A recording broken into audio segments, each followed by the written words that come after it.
Welcome to This Explainer. Today, we're diving into what the U.S. Department of Justice actually considers the most effective federal civil rights law ever enacted. We're going to break down exactly how the 1965 Voting Rights Act radically transformed national voter participation, completely reshaped the relationship between state and federal governments, and why its echoes are still dominating today's political landscape. Okay, here's our quick roadmap for today. First, we'll look at the era of disenfranchisement. Second, we'll dig into the actual mechanisms of the act. Third, we'll cover the voter participation boom. And fourth, modern threats and solutions. So let's jump straight into Section 1, the era of disenfranchisement, the baseline problem before 1965. To really grasp the monumental impact of the 65 law, we first have to look at the baseline problem. Congress actually tried to pass voting laws in 1957, 1960, and 1964, but they completely failed to stop voting discrimination. You might be wondering, why didn't those earlier laws work? Well, the problem was they relied on painfully slow case-by-case litigation. The Supreme Court even noted later that prepping just one single voting lawsuit could sometimes take as many as 6,000 man-hours of digging through local records. It was incredibly tedious, and even when the Justice Department actually won a case, state officials would just easily evade the ruling. They'd invent brand new discriminatory devices that weren't technically covered by the court order, or they'd literally just close their registration offices entirely to freeze the voting rolls. Local officials exploited those legal loopholes to launch a total barrage of discriminatory tactics. We're talking about utterly impossible literacy tests and poll taxes. And all of this was backed by the very real, terrifying threat of physical violence, harassment, and economic reprisals. You know, voting isn't just about casting a ballot on Election Day. It's really about the rules that dictate who is eligible and how to actually register. Because of these systemic barriers, very few African Americans were registered voters, leaving them with almost zero local or national political power, especially in the Deep South. Let's move on to Section 2, mechanisms of the VRA, the catalyst and the code. Faced with these endless roadblocks and totally driven by intense grassroots organizing and the civil rights movement, Congress crafted a much more aggressive, comprehensive federal solution. It was a two-pronged approach. First, you had the general provisions. These provided nationwide bans on rules restricting voting rights based on race, color, or later on, language minority groups. But the special provisions, well, that's where the law really got its teeth. To crush local resistance, Congress designed a highly targeted coverage formula. Basically, a jurisdiction triggered this formula if it maintained a discriminatory test or device as of November 1964 and had less than a 50% voter registration or turnout in that year's presidential election. This effectively laser-focused the federal government's power right onto the areas with the absolute worst histories of severe voter suppression. And that brings us to the absolutely crucial mechanism here, Section 5's preclearance. If a state fell under that coverage formula we just talked about, they couldn't just casually change their election laws anymore.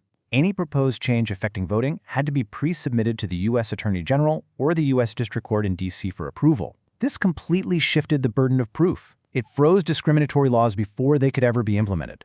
The federal government didn't have to waste 6,000 hours suing after the fact. The covered states had to prove their new laws were fair before they even took effect. All right, Section 3, the voter participation boom, a massive transformation. Now, this brings us to the core of our explainer, how these precise legal mechanisms immediately translated into an absolute explosion in democratic participation. 250,000.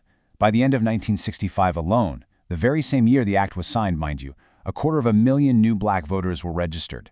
The suspension of literacy tests and the direct assignment of federal examiners completely bypassed those stubborn local roadblocks. In fact, a full third of these new voters were processed directly by federal examiners. These massive spikes in participation fundamentally transformed the national electorate. In Alabama, the registration rate went from just over 19% in 1964 to over 61% by 1969. But look specifically at Mississippi. It jumped from a dismal 6.7% for black adults to an incredible 66.5% in just 5 years.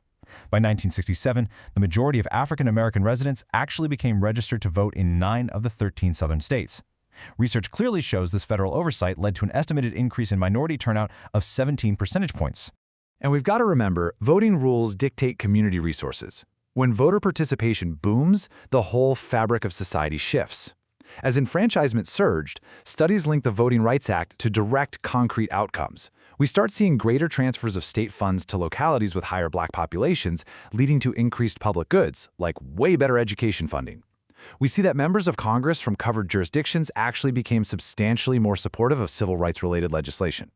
It even halved the incidence of political violence. Plus, this massive influx of new voters facilitated a major ideological realignment. Newly enfranchised black voters pushed the Democratic Party to the left, which in turn pushed Southern white conservatives toward the Republican Party, literally reshaping modern American politics. Finally, Section 4, Modern Threats and Solutions, the landscape today. After decades of measurable progress and a completely transformed electorate, we have to objectively examine how recent Supreme Court decisions have altered the modern voting landscape. In 2013, the Supreme Court ruled in a massive, landmark case called Shelby County v. Holder.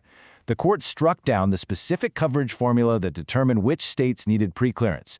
The argument was that the formula, based on data from the 1960s and 70s, was simply outdated. However, by striking down the formula, the court effectively ended automatic federal preclearance across the board, and research shows this immediately led to a huge increase in voter registration purges in those previously covered jurisdictions. Without preclearance there to freeze new laws, states and localities started introducing new practices. Sources point to stricter voter ID laws, changing polling locations with almost no notice, and really complex redistricting tactics like cracking. So what is cracking? Well, it's a tactic that splits a concentrated minority community to intentionally diminish their electoral opportunity. Think about it like this. If a minority population could be placed in one single district where they make up 70% of the voters, allowing them to easily elect a candidate of their choice, cracking would instead split that population across 3 separate districts so they only make up 40% in each. It completely dilutes their voting power. Fortunately, the Supreme Court's 2013 decision actually noted that Congress could just write a new formula. So, in response to these modern barriers, lawmakers have proposed the John R. Lewis Voting Rights Advancement Act, aiming to objectively restore federal protections. The proposed legislation creates a new, modernized coverage formula based on recent patterns of discrimination. It also demands that officials publicly announce all voting changes at least 180 days before an election to prevent any last-minute disruptions, and it significantly expands the government's authority to send federal observers straight to the polls where there's a risk of discrimination. The Voting Rights Act of 1965 was the most significant statutory change in the relationship between federal and state governments regarding voting since Reconstruction.